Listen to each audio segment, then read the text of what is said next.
মুসলমান যদি একবার জেগে উঠে, বিশ্ব মুসলমান যদি এক হয়, আপনাদের পালাবার কোন রাস্তা মুসলমান ভাইরা একটি কথা বলেই শেষ করে দেব।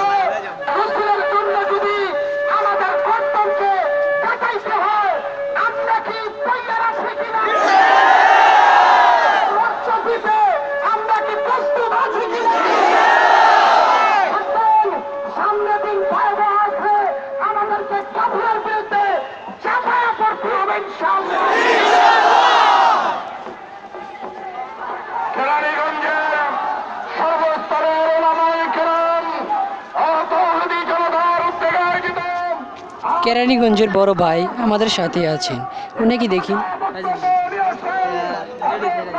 ওনাকে সবাই ফয়সাল বলে, কিন্তু যারা মিঠালে কাটলেট বলে ফেলে, কিন্তু আপনারা বলবেন।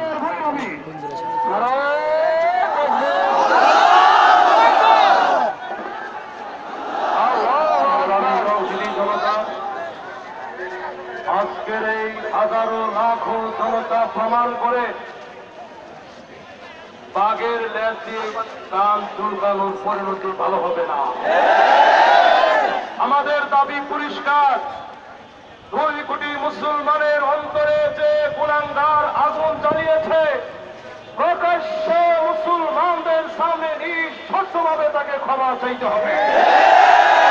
আমরা বাংলাদেশ সরকারের কাছে অনুরোধ করে বলবো, তুরস্কের পার্লামেন্টের মতো 92% মুসলমানের বাংলাদেশের পার্লামেন্টে ফ্রান্সের বিরুদ্ধে নিন্দা জ্ঞাপন করতে হবে।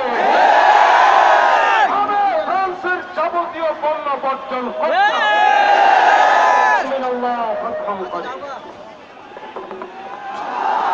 সংগ্রামী তৌহিদি জনতা, আজকের এই মিছিলে কেরানীগঞ্জের বিভিন্ন মসজিদের ওলামায়ে কেরাম আমাদের মাঝে উপস্থিত হয়েছেন।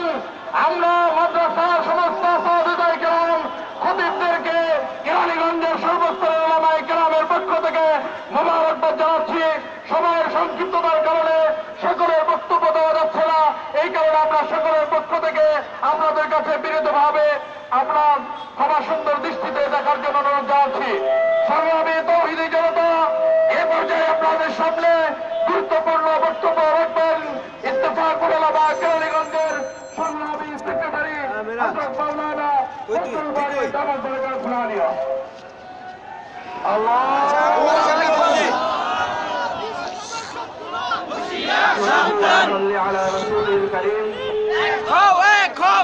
আমি খুব সংক্ষিপ্ত কিছু কথা বলতে চাই।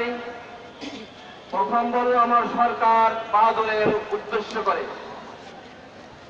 মাননীয় প্রধানমন্ত্রী, আপনি অবশ্যই জেনে আছেন এবং শুনতেছেন, বাংলার মানুষ ওই ফ্রান্সের বিরুদ্ধে জেগে উঠেছে। অনতিবিলম্বে সংসদ থেকে নিন্দা প্রস্তাব গ্রহণ করুন এবং ফরাসি দূতাবাস থেকে কড়া ভাষায় আপনি তাকে নিন্দা জানান। কথা না রাখে আপনি তাকে বহিষ্কার করুন। তৎসঙ্গে আরো বলব, এদেশে যে সমস্ত ফ্রান্সের ব্যবসা বাণিজ্য চলছে, যে সমস্ত জিনিসপত্র আনছে, আমরা জনগণ এবং ব্যবসায়ী ভাইদেরকে বলবো, আমরা ক্রয় বিক্রয় করব না। পরিশেষে আমি আরেকটা কথা বলতে চাই, বিশ্বে যেই সমস্ত কুলাঙ্গার এখনো বসে বসে টকশুতে বসে বসে মুসলমানদের বিরুদ্ধে বক্তব্য প্রদান করে, তাদের জন্য আপনারা একটা আইন প্রণয়ন করুন, যেভাবে সেভাবে যেন কোনো কথা না বলতে পারে, তারা অগ্নি প্রজ্বলিত না করতে পারে। আমরা আপনাদেরকে ধন্যবাদ জানাই। আমার এই আজকে আমাদের ডাকে ওলামায়ে কেরামদের ডাকে আজকে সারা দিয়ে আসছেন। আমি সকলকে আন্তরিক ধন্যবাদ জানাই। পরিশেষে আমার ওলামায়ে কেরাম ভাই যারা আছেন, আজকে জনগণের অনেক কষ্ট হচ্ছে এই গরমের ভিতরে, এই জন্য আমাদের কর্মসূচিকে সংক্ষিপ্ত করতে হয়েছে। আপনাদেরকে বক্তব্য না দিতে পেরে আমি আবারও ক্ষমাতন সুন্দর দৃষ্টি রাখার জন্য অনুরোধ করছি। আল্লাহু আকবার। সংগ্রামী তৌহিদি জনতা, আজকের এই জনসমুদ্র তুল্য বিক্ষোভ সমাবেশে এ পর্যায়ে আপনাদের সামনে আজকের এই সমাবেশের সভাপতির বক্তব্য নিয়ে আসছেন কেরানীগঞ্জের ওলামায়ে কেরামের শ্রদ্ধাভাজন ব্যক্তিত্ব আলেমদ্বীন হযরতুল আল্লামা মুফতি আবু সাঈদ দামাত বরকাতুহু আলিয়া।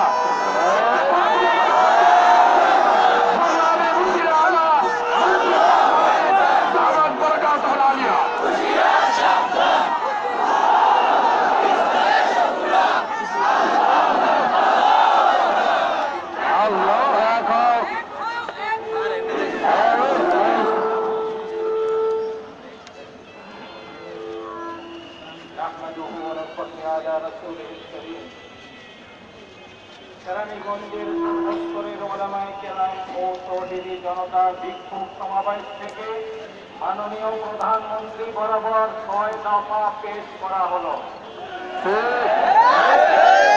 এই কথাগুলো যখন পাঠ